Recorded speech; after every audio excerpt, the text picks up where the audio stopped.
Ho aminareo ny riavana ny famindrampo sy ny fiadanana avy amin'ilay Andriamanitra ny fanekena. Miarahaba antsika avy ao amin'ny fikambanany vita fiofanana izay anokana ny fiangonana radio ity alahady 5 amin'ny karemy ity. Ao amin'izay novakina araka ny perikopa dia ny asan'ny apôstôly toko 7 andininy 2 hatramin'ny 9 no iarahantsika mandritra izao afatr'Andriamanitra izao. Asan'ny apôstôly toko 7 ny andininy 2 hatramin'ny 9. Izay avahantsika amin'ireo dia ny andininy 2 sy ny 9. Vehivavy rehetra mba hamaky ny andininy 2 amin'ny anaran'ny Tompo. Fa Mosesy nilaza hoe mpaminany no atsangan'i Jehovah Andriamanitra ho anareo avy amin-dralanareo tahaka izy no henonareo amin'izay rehetra holazainy aminareo. Ny lehilahy rehetra kosa andininy 9.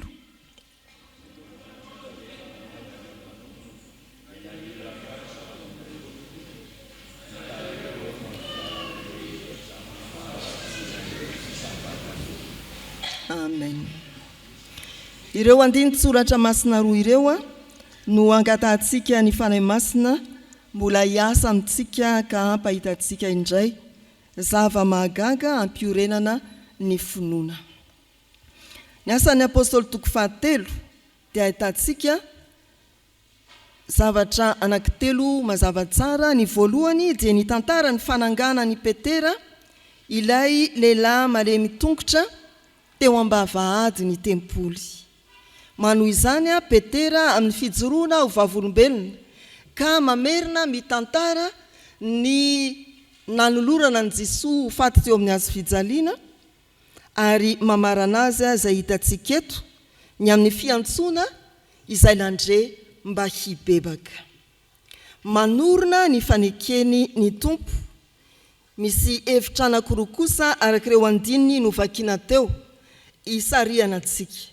Manorina ny fanekeny ny Tompo ka voalohany misy olona nirahana hilaza izany. Misy olona nirahana hilaza izany. Ny faharoa, manorina ny fanekeny ny Tompo misy fanapahan-kevitra tsy maintsy raisinao. Misy fanapahan-kevitra tsy maintsy raisinao. Manorina ny fanekeny ny Tompo misy olona nirahana ilazany miaino. Hoy ny andininy 2 ny amin'izany indrindra manao hoe amin'ny anaran'ny Tompo, mpaminany no atsangan'i Jehovah Andriamanitra ho anareo avy amin'ny rahalanareo tahaka izy no henonareo amin'izay rehetra holazainy aminareo. Manorina ny fanekeny ny Tompo misy olona nirahana ilazany miaino. Raha tompontsika amin'izay ambarany soratra masina manoloana antsika ny fampatsahivana izany atao hoe Andriamanitra maniraka mpaminany dia resahantsika ny amin'ny Mosesy izay miantso sy miteny mandrakariva amin'ny zanak'Israely manao hoe mianory Israely ao amin'ny bokin'ny Deutéronomie. Antsoina averimberiny mandrakariva izany teny izany manao hoe mianory Israely. Mosesy mpaminany nirahana mba hiteny ary miantso hoe miaino. Raha miampita sady sika ny amin'ny bokin'ny mpaminany izany Isaia mpaminany dia nirahana mba hiantso hiteny amin'ny zanak'Israely hoe avy fandahatra isika hoy Jehovah sy ny hoe koa ianareo izay mangetaheta avy mividi ka homana. Ary Jeremia rehefa nirahan'ny Tompo aminany anisan'ny teny izay nambarana ary niantsona ny fiangonana mba hiandeny hoe miverena ry zaza-piodina. Izany no afatra Jeremia mpaminany. Jona nandeha lalana atelona nitety ilay tanan-dehibe feno fahotana Ninive dia niantso ny olona hibebaka sy tafy lamba fisaonana. Raha miampita any amin'ny filazantsara indray isika dia mahatsiaro izany rijaona mpanao batisa any anefitra miteny hoe mibebafy efa akaiky ny fanjakan'Andriamanitra. Ripetera manoloana nyty asan'ny apôstôly ity isika dia hitantsika fa mitaona ny olona iaino ny antso ny fibebahana. Ry havana malala rehetra amin'ny tompo, izao fotoana izao dia fotoam-pamafazana ny teny. Ny vanim-potoana iainantsika dia fotoana amafazana teny be dia be, karazany maro ara-potok-hevitra, ny karazana mpamafy, na dia tsy teny afa-tsy ny sehitry ny Baiboly fotsiny azy isika. Tsy ilaza hoe sehitry ny fiangonana, fa ny sehitry ny Baiboly. Samy kirakirany ho avokoa izay te hikirakira, ka miteny sy manafatra. Na iza dia hitanao milaza, mampita izay heveriny ho voalazany soratra masina. Fa azao vanim-potoana izao koa dia fotoana ny fanampenan-tsofina. Fantatrareo ve ny tiana olazaina? Maro eny an-dalana eny na any an-trano any, maninona? Voalazany mpitarika antsika tamin'ny 10 minitra, mampiasa inona ny olona? Inona tsara? Écouteur hozy nareo. Inona ny dikan'iny? Izay tiako hainoana ihany. Vao maraina dia eo, atory dia eo, atoandro dia tsy fantatra intsony e. Tsy te hiara iaino, samy maka ho azy, misafidy izay tiany hanoina. Ary marina loatra ny voalaza ao amin'ny Timoty 2:4 raha mamaky isika. Timoty 2:4 hoy ny soratra masina amin'ny anaran'ny Tompo. Fa ho avy ny andro izay tsy ahazakan'ny olona ny fampianarana tsy misy kilema, fa angididy sofiny izy dia amory mpampianatra ho azy araka ny filany, ary ampialany sofiny amin'ny teny marina tokoa izy ka hivily ho amin'ny anganongano. Izany no fiainantsika ankehitriny. Tsy te andre filazantsara intsony, tsy te hiaino ny antso ny fibebahana, na dia isika kristianina azy. Izany foana ve isaky ny alahady mitsangana iaiky ny fahotantsika ka hibebaka amin'Andriamanitra. Ka tsy isy afa-tsy izany? Ie, izay ilay antso. Manorina ny faneken'ny Tompo, misy olona irahany ilaza miaino. Eo amin'ity soratra masina ity dia voamarika fa litera M lehibe ny teny hoe mpaminany. Manondro indrindra any Jesosy Kristy izany.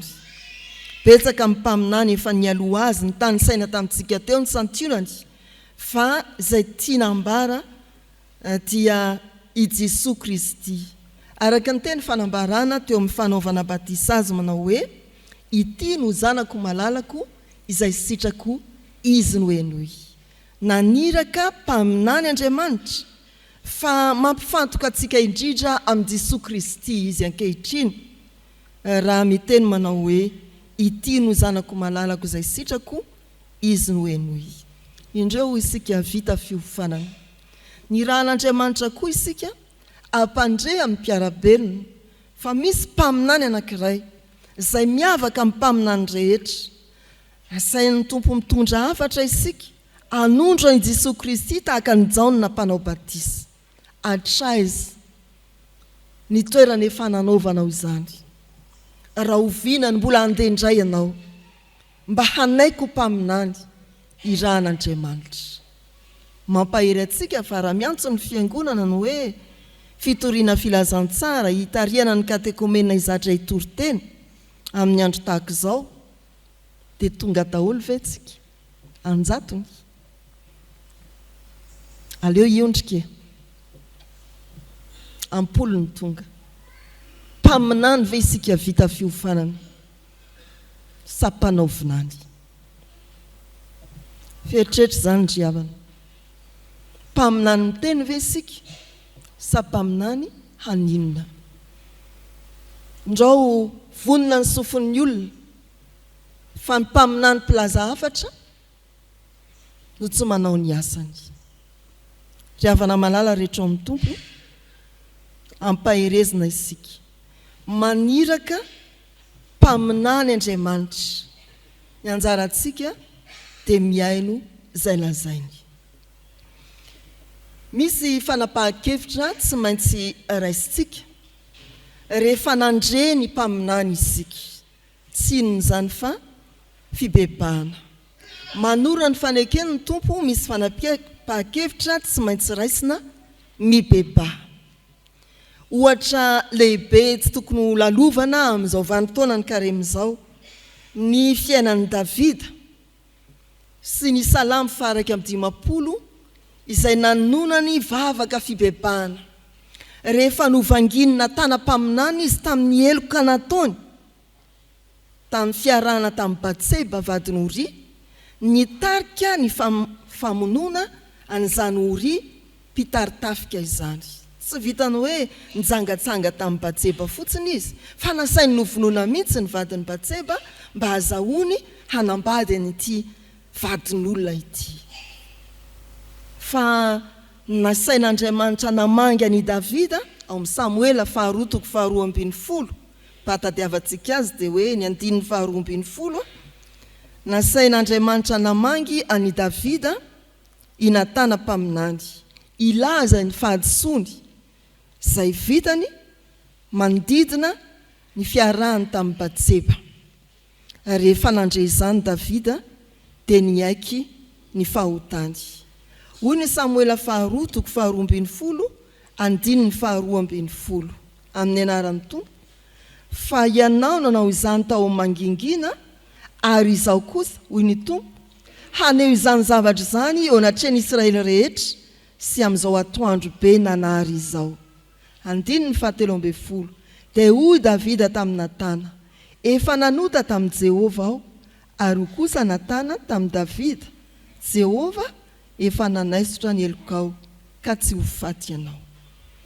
Ohatra lehibe amin'izay teny ny mpaminany, enona ary antsona mba hibebaka ny ohatra ny fiainan'i Davida. Rehefa miteny ny mpaminany dia miaino isika ary mankatoa. Izany moa fanamafisana ny 10 minitra nentin'ny avantsika teo. Ao amin'ny asan'ny apôstôly 2 eo ampiteo, rehefa nitory teny Petera, izao no voasoratra amin'ny anaran'ny Tompo eo amin'ny 7:30.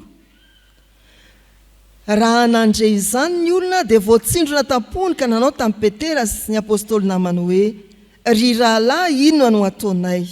Ary hoy Petera taminy: mibebaha.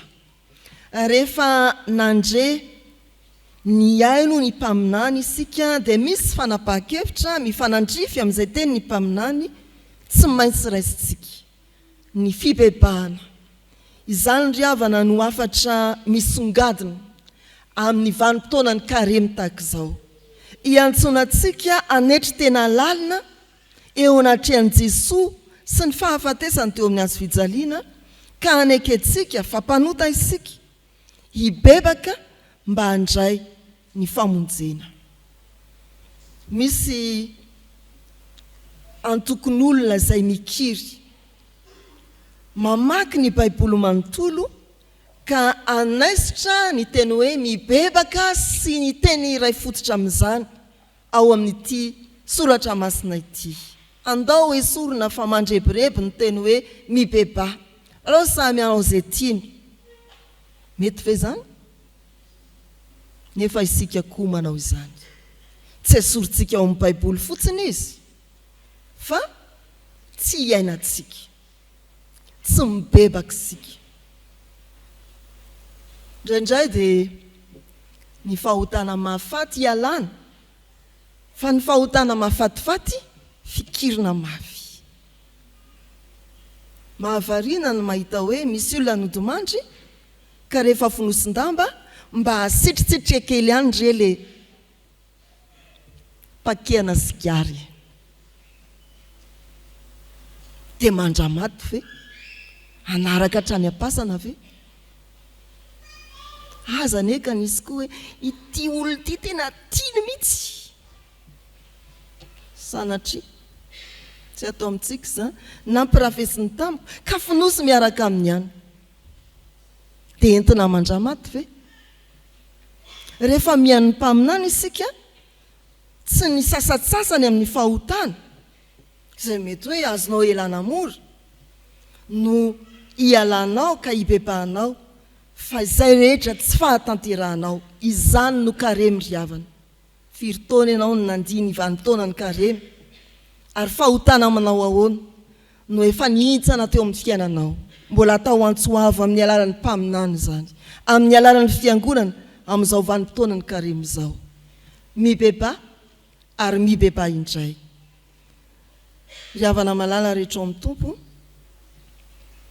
mihevera ka miverena, mibeba amin'Andriamanitra. Ny feny dia hoe manorina ny fanekeny ny tompo ary tsy miova amin'izany fanekeny izany izy. Ny afatry ny mpaminany ny fandimby teo amin'ny tantara dia manondro an'i Jesosy Kristy ilay hanorenany ny fanekeny. Anjaranao ny sisa, mianoa ny mpaminany, mibeba. Tsy misy ninina azon'i Jesosy atao na mbola ataony indray, efa vita ny anjarany. Ny anjaranao dia ny miano azy ary mankatoa mandroso amin'ny fivebahana. Raha fitinina dia ny hoe maniraka an'ilay mpaminany, Jesosy Kristy Andriamanitra. Manorina ny fanekeny amin'ny Jesosy Andriamanitra. Mianoa ny mpaminany dia mibeba avy hatrany. Mianoa ny mpaminany, mibeba avy hatrany. Ho an'Andriamanitra ny voninahitra. Amen.